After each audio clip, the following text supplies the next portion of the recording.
Even as they try to separate themselves from frontrunner Donald Trump's political brand, the former president's rivals, the Republican nomination, once more find themselves in the position of coming to his defense on a legal matter. This time to publicly criticize the Colorado Supreme Court's ruling that bars Mr. Trump from that state's presidential primary ballot. His rivals siding with the former president's campaign, which calls the ruling completely flawed.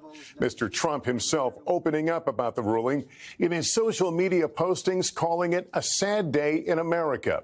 The court, however, says the ex-president engaged in insurrection, disqualifying him from appearing on the ballot based on a provision of the 14th Amendment. Garrett Haake has the fallout tonight.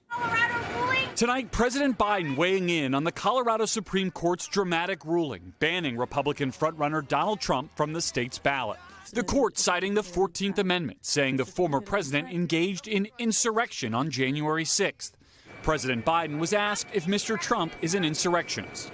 Well, I think certainly it's self-evident. You saw it all. Now, whether the 14th Amendment applies, I'll let the court make that decision. But he certainly supported an insurrection. There's no question about it. None. Zero. The 14th Amendment was ratified after the Civil War, in part to keep supporters of the Confederacy out of office. The former president writing on social media today, quote, "Every case I am fighting is the work of the DOJ and the White House. No such thing has ever happened in our country before." With his campaign labeling the split decision by Colorado's highest court, with all 7 of its justices appointed by Democratic governors, as, quote, completely flawed, and a scheme to interfere in an election on behalf of President Biden, saying they'll appeal. Mr. Trump's Republican rivals echoing the frontrunner's complaints.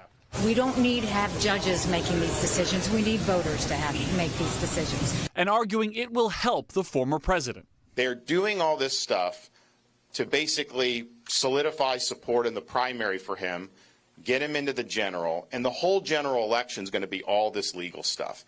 And look, it's unfair. They're abusing power 100%. Recent polls show Mr. Trump leading President Biden in a potential 2020 rematch. The Colorado ruling now on hold until January, awaiting word from the Supreme Court. As of January 5th, if the U.S. Supreme Court does not take the case or intervene, then Donald Trump will not be on the presidential primary ballot. And Garrett, Mr. Trump's appearance on the ballot is also being challenged in some other states. That's right, Lester. More than a dozen states have either pending litigation or appeals relating to whether the Republican frontrunner can appear on those state ballots. The Supreme Court will likely have the last word now in all of them. Lester? All right, Garrett, thank you. And senior legal correspondent Laura Jarrett joins me. Laura, the Supreme Court could play a major role in the 2024 race.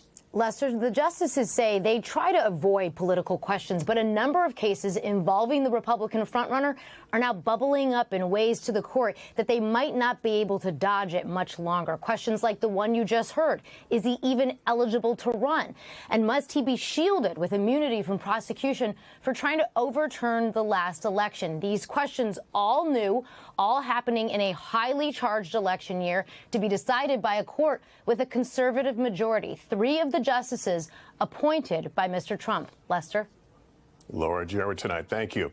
Thanks for watching. Stay updated about breaking news and top stories on the NBC News app or follow us on social media.